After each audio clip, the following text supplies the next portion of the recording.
Good morning students.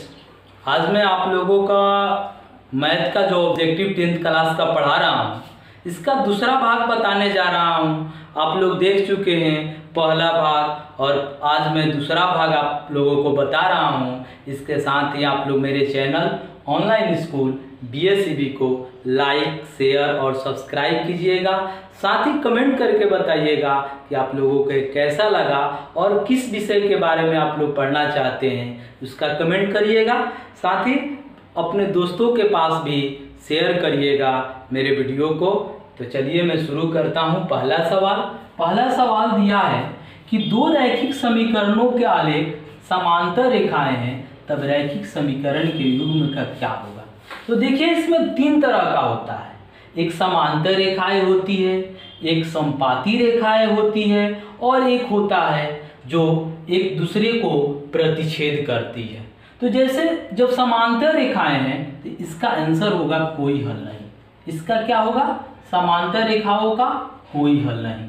यहाँ पर समांतर रेखाएं आती है और जब प्रतिच्छेदी रेखाएं आती है तो उसका एक हल होता है। क्या लिखे जाता है? जब प्रतिच्छेदी रेखाएं लिखी जाए तो उसका एक हल आता है और अनगिनत हल इसमें समपाती रेखाएं आती है। कौन सी रेखाएं आती है? समपाती रेखाएं। तो आप लोग ध्यान से देखिएगा, एक एक पॉइंट, ये नहीं कि इसका आंसर केवल ज्ञात करिएगा, इसका एक एक पॉइंट देखिएगा। और एक क्वेश्चन से आप लोग देख रहे हैं कि 3 क्वेश्चन, 4 क्वेश्चन, 2 क्वेश्चन, मतलब बहुत सारे आप लोग इससे ही समझ चुके। प्रतिच्छेदी रेखाएं में कितनी क्या होता है तो एक हल, समपाती रेखाएं में क्या होता है तो अनगिनत हल और समांतर रेखाओं में कोई हल नहीं। अब आते हैं 2 नंबर सवाल पे। 2 नंबर सवाल दिया है कि बहुपद 2x³ - 5x² - 14x + 8 के शून्यकों का योग होता है। तो ये त्रिघात बहुपद है और त्रिघात बहुपद के शून्यकों का योग होता है। त्रिघात बहुपद के शून्यकों का योग मतलब alpha plus beta plus gamma बराबर -b/a। क्या होता है? -b/a। और त्रिघात बहुपद के आप लोगों को मैं बता चुका हूं, अगले वीडियो में आप लोग देख चुके हैं कि त्रिघात बहुपद के शून्यकों का योग क्या है, शून्यकों का गुणनफल क्या है और दो पदों के शून्यकों के गुणनफलों का योग क्या है। तो -b/a, तो यहाँ पर b के जगह पर -5 है और a के जगह पर 2 है। तो यहाँ पर रखेंगे -5 और बटा में a का मान 2, यानी कि -+5/2। तो इसका आंसर क्या हो जाएगा? D। तो 5/2 समझ में आ रहा है। अब आते हैं 3 नंबर सवाल पे। 3 नंबर सवाल दिया है कि समीकरण 9x² - 1 = 0 कि मूलों की प्रकृति क्या है। तो सबसे पहले हम आते हैं मूलों की प्रकृति पर। तो मूल जैसे निकाला जाता है, तो मूल निकालने के पहले हम एक विवेचक या विविधकर या D कहते हैं, D निकालते हैं। तो D का मान जब 0 से बड़ा हो, तो इसको कहते हैं वास्तविक और असमान। क्या कहते हैं? वास्तविक और असमान। D का मान जब 0 के बराबर हो तो इसको कहते हैं वास्तविक और समान। और D, जैसे D छोटा हो 0 से, यानी कि सब माइनस में आ जाए, तो उसे कहते हैं वास्तविक नहीं है। क्या कहते हैं उसे? वास्तविक नहीं है। तो अब हम लोग देखेंगे इसमें D का मान क्या है। तो D बराबर सूत्र होता है b² - 4ac।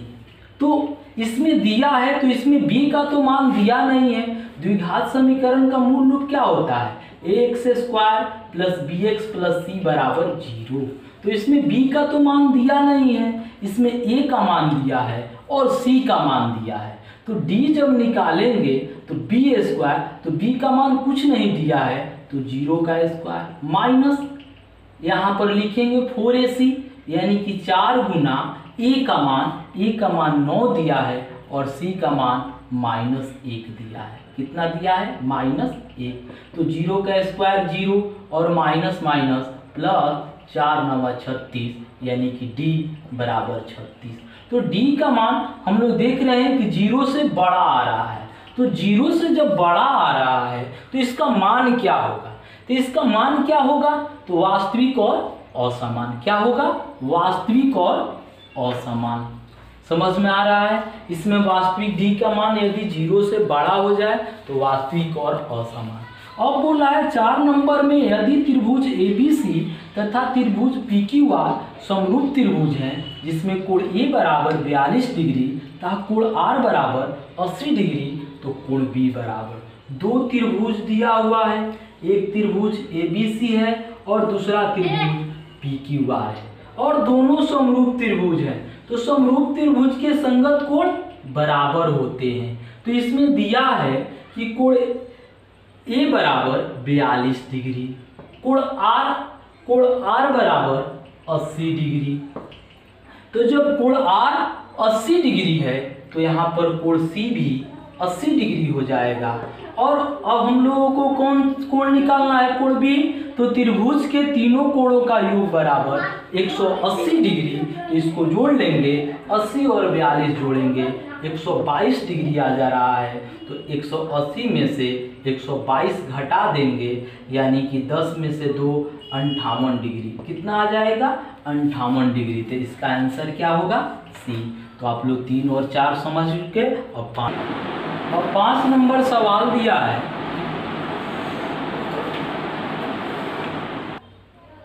5 नंबर क्वेश्चन दिया है कि बहुपद x² - 5 के शून्यक है।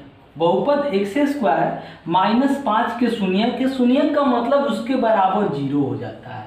x² - 5 बराबर 0, तो x² बराबर हम लोग क्या लिखेंगे? 5। तो x बराबर इसको क्या लिखेंगे? ±√5। तो ±√5 के लिए क्या है? मतलब क्या कि x बराबर +√5 और कामा -√5। तो इसका आंसर हो जाएगा सी। इस तरह के क्वेश्चन परीक्षा में बहुत बार बराबर परीक्षा में हर साल रिपीट किया है, इसलिए इस क्वेश्चन को विशेष रूप से आप लोग देखेंगे। अब आते हैं 6 नंबर सवाल में। 6 नंबर सवाल दिया है कि समीकरण निकाय 3x + ky बराबर 0 तथा 2x + 5y बराबर 20 के अद्वितीय हल होने के लिए k का मान क्या है? तो अद्वितीय हल में आप लोग जानते हैं कि a1/a2 बराबर नहीं b1/b2 होता है। तो b1/b2 होता है a1/a2। तो इसमें देख रहे हैं कि a1 के जगह पर 3 है और बटा में a2 के जगह पर इसमें 2 है, और बराबर नहीं b1/b2। तो b1 का मान k है और b2 का मान 5 है। यदि इसको तिरछा तिरछी गुना करें तो 2k ≠ 3 5 15, यानी कि k ≠ 15/2। तो इसका आंसर क्या हो जाएगा हम लोगों को? पहला आंसर k ≠ 15/2। यहीं पर अलग जैसे दिया हो कि कोई हल नहीं है या कोई हल नहीं है, तो इसमें क्या लिखते हैं? a1/a2 बराबर b1/b2 बराबर नहीं c1/c2। तो इस पर हम लोग बैठाते और k का मान निकाल लेते, यानी कि वहां पर आता k बराबर 15/2। और अनंततः अनेक हल हैं जिसमें आता है उसमें a1/a2 बराबर b1/b2 बराबर c1/c2। तो 5 6 भी आप लोग समझ चुके। अब आते हैं 7 नंबर में। दिया है कि निम्न में कौन समांतर श्रेणी में है? तो समांतर श्रेणी मतलब अर्थमेटिक प्रोग्रेशन AP। तो AP के मतलब क्या है? जिसमें लगातार संख्याओं का, एक निश्चित संख्याओं की वृद्धि होती है, उसे समांतर श्रेणी करते हैं। तो इसमें देख रहे हैं कि किसमें निश्चित संख्या की वृद्धि हो रही है। जैसे इसमें से इसको घटा रहे हैं हम लोग, तो क्या आ रहा है? 0.30। इसमें घटा रहे हैं तो 0. क्या आ जाएगा? तो 0.30 लिखे हैं हम लोग। जैसे इसको घटाएंगे तो आ जाएगा 0.03। इसको घटाएंगे 0.003 आएगा। इसी तरह आ जाएगा, तो ये तो एक निश्चित पद वृद्धि नहीं हो रही, इसमें से घटाएं 10, इसको घटाएं 100, इसमें भी निश्चित पद की वृद्धि नहीं। इसमें 4 में से 2 घटाएं तो 2, 8 में से 4 घटाएं तो 4, इसमें भी एक निश्चित पद की वृद्धि नहीं हो रही है। लेकिन -4 में से 0 घटाएं -4, -8 में से -4 घटाएं तो -4, तो यानी कि निश्चित पद की 4 4 4 4 4 -4 की वृद्धि हो रही है। तो इसका आंसर हो जाएगा डी। बिंदु -12, -12 किस पाद में है? तो आप लोग जानते हैं कि चतुर्थ पद होता है, जिसमें प्रथम पद, द्वितीय पद, तृतीय पद, चतुर्थ पद। प्रथम, द्वितीय, तृतीय और इसको कहते हैं चतुर्थ पद। इसमें कौन सा किस पाद में स्थित है? तो प्रथम पद में दोनों प्लस प्लस होता है, द्वितीय पद में माइनस प्लस होता है, तृतीय पद में दोनों माइनस में होता है, और चतुर्थ पद में प्लस और माइनस होता है। क्या होता है? प्लस और माइनस। तो हम लोगों का दोनों पद जब माइनस में है तो इसका आंसर क्या हो जाएगा? तृतीय पद। अब आते हैं 9 नंबर क्वेश्चन पे। अब आते हैं 9 नंबर सवाल पे। 9 नंबर सवाल दिया है कि किसी समांतर श्रेणी के लिए निम्न में कौन शर्त है?